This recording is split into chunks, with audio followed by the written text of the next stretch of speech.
knowing when, where, why, understanding how you're going to throw your utility, what you're achieving with it, is something that can separate a really good CT player from just a decent kind of player who does his job alright. So I'm going to talk about utility usage on the CT side in this one, how you're going to be throwing it, why you're throwing your utility, obviously, as I already said.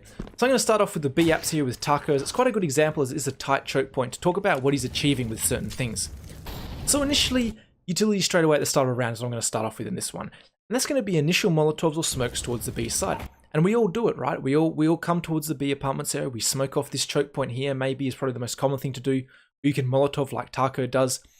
And what are the reasons behind this? Is it, to you in your mind, is it just, I'm smoking off apartments because I don't want a rush to happen?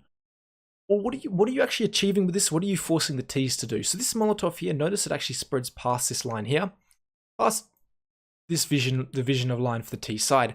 And what this allows Taco to do is he can reposition wherever he wants to, and the T side does not know for the next few seconds. Obviously, apartments is a great example of this because the T side can actually get down to this this line of sight before you can jump up on here, jump over to maybe a corner like so. So what this achieves, a Molotov like this early in the round, is it achieves the fact that now the T side, if they want to take out the side as they do plan to in this one, they have to check if maybe anyone's chair, which is a common thing for SK to do. They play a bit of a bait and switch, cold zero or someone's check there, or sit there, sorry. Sit here, very common spot. I wish the thing would draw. Or you can do what Taco's going to do with the AWP and position yourself in an aggressive angle where you could have maybe been initially peaked, especially if Guardian in this scenario managed to get up quickly and hold this angle. So as Taco repositions in this one, he's going to throw a nade, and I'll get into this a little bit later. This is a timing thing. Often we've all done it. We're like, okay, the smoke's going to fade. We'll execute as the smoke fades. So Taco's going to know that maybe this is a chance in this one, and he's not always going to do this. Again, you don't want to be too predictable with how you play anything in CS. You want to be mixing it up, keep the other team guessing a little bit. So a nade's going to come in and just do a little bit of damage. Not much, admittedly, but it's going to do a little bit to start around, and just basically it's because the Molotov's fading and he knows they could potentially be pushing afterwards. So you see this Molotov allowed them to not really know where he's going to be holding. He could be anywhere. It's denied them initially at the start of a round. So it has done that thing you probably thought of, which is it denies a rush at the start, but it also makes the T side have to check more angles than that. In this particular round, this allows Taco to get into a strong angle on the barrels, and then he falls away and repositions. Notice he doesn't actually throw his utility, because this is just discipline. This is something I actually personally struggle with live play, is I want to throw my utility after I see everyone, rather than just relaxing, repositioning, which is more important to a spot where you can maybe hold off the other team. And you'll see Taco's able to reposition here and make sure no one gets out onto the site, and more importantly, he doesn't give Guardian this extra pick. Cold, on the other hand, he comes through, and he's going to throw his utility as another great example. Notice he was jumping past to make it harder for Guardian to hit the shot, but that's not really what we're talking about this video. That's just a little thing. If you're rotating in, probably a smart thing to do. And he just smokes off this. That's a good way to, he's denying information right now.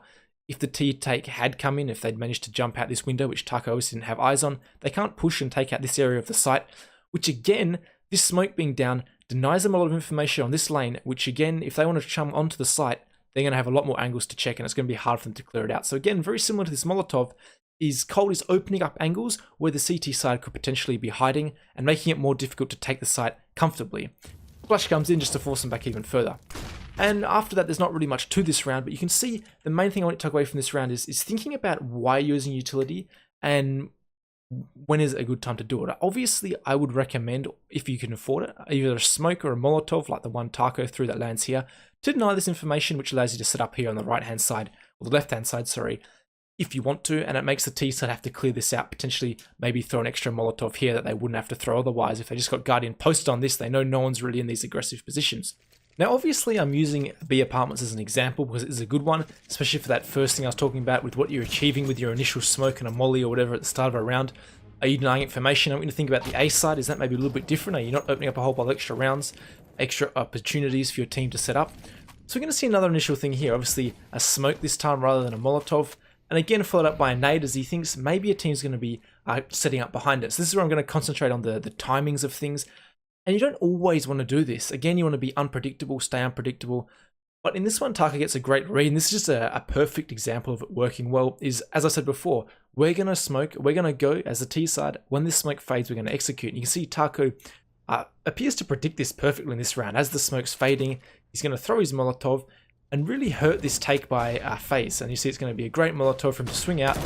Even though he gets blinded, he gets a couple of kills. the take is cut off. Carrigan actually gets through and shoots from the back. But you can see the reason for throwing these Molotovs. They might seem like a very aggressive early Molotov, but in this scenario, even though Carrigan gets through, you can see he's very separated from the rest of his team. Guardian couldn't come through with the bomb, which leaves him in a troubling situation with Fur coming out here to clear out the site. So you can see that's the purpose of that initial just throwing something as soon as the Molotov or the smoke has faded. Often it is a Molotov after a smoke rather than the other way around, but you can understand why you're doing this. Is it's just to counter this exact thing, as I've been saying the whole time. We're going to execute as the smoke fades, so there's going to be kind of like the read into the scenario is to throw his own Molotov as a reaction to this. Now obviously, while doing this, Taco wants to throw his Molotov, but he also wants to have some utility left afterwards. Maybe one flash would have been the scenario. At least just one little piece of utility for him to deny a little bit. As we saw in that previous round, they would just maybe throw a flash as he's falling away or something like that. Yeah, so this is the scenarios you want to be thinking about. And you don't always want to be doing this. It will become predictable and you're going to be wasting a lot of utility, as a team won't always execute, and they'll learn. They'll be like, okay, this guy always Molotovs after he smokes fades, so we'll just wait for both of them. So again, staying unpredictable. This is one way you can use your utility, and a very effective way. As you can see here, it can work extremely well if the T side is prone to potentially doing some kind of take at these timings. Hopefully you can see as we're kind of walking through this one, I've talked about throwing initial nades and mollies and smokes at the start of a round, what you're achieving with them, what information are you denying to the team, what are you allowing yourself to set up to do. Then I'm talking about why you might want to throw even more utility, like almost straight away at the start of a round, what can be the scenarios behind this. And then there's another scenario, which is one we're probably all very familiar with and one I don't have to talk about too much, which is you see a play, you see a take come in, and you want to throw your nades, your flashes, whatever you have left, as just kind of a way to reposition yourself, allow potentially for rotations to have a little extra second or two to push in. And the very common example is just to hold onto your Molotov. B apartment's another good one to this. So Taco won't always throw that Molotov straight away after the smoke, as we saw it worked very well in that round.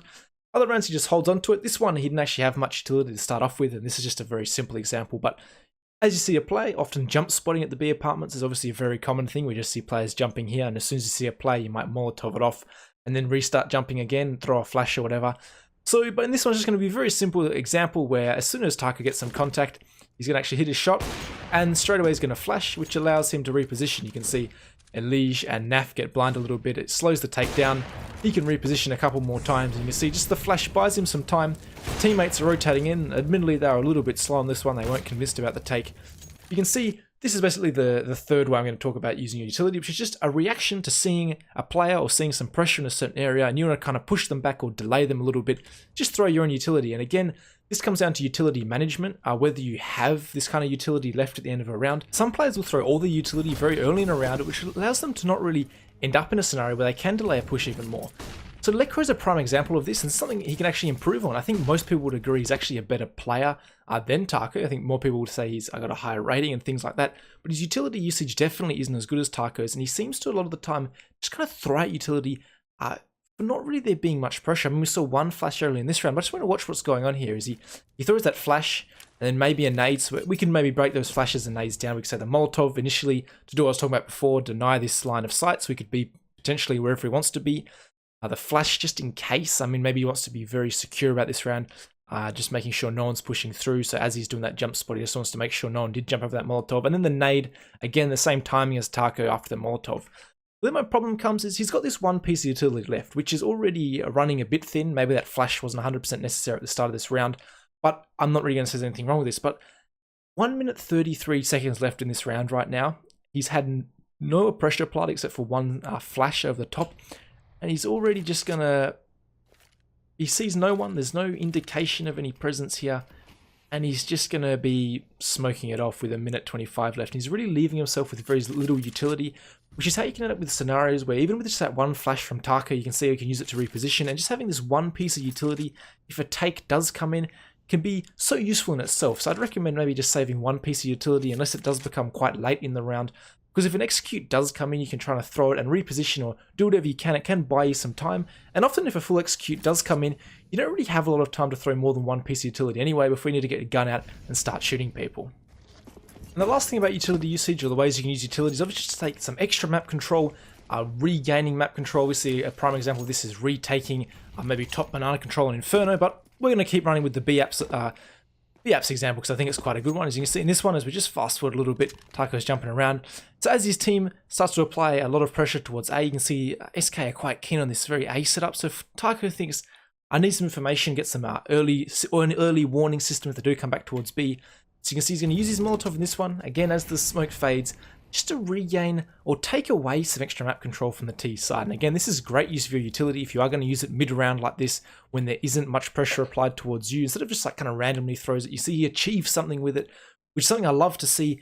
And I think really good CS in general. You see he uses his Molotov to creep up here, and he gets in a very aggressive position where one, his teammates can start, or they can continue playing this A setup because they know there's no one here in apartments. So Tiger's got a very aggressive and a very powerful position if they do come towards B.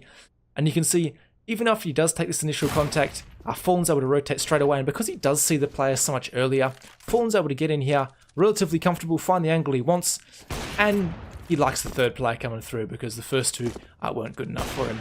And you see Fallen's able to reposition like that. So that's really just like 4 fundamental ways you can use your utility, and just think about how you're using it, what you're achieving with them. Try not to be throwing your utility for no reason, because they are very useful if you hang on to them for things like retakes, which I haven't even covered in this video, and I might expand into it in future videos. Obviously there's so many scenarios, it's so situational utility usage. Every situation is different, which is what makes this game so good, but also makes my job quite difficult trying to break down every single thing for you. So hopefully these fundamentals made sense for you, maybe something to think about as you move forward, thinking about utility usage. But yeah, any feedback as always, guys, thanks for watching, and subscribe if you haven't already.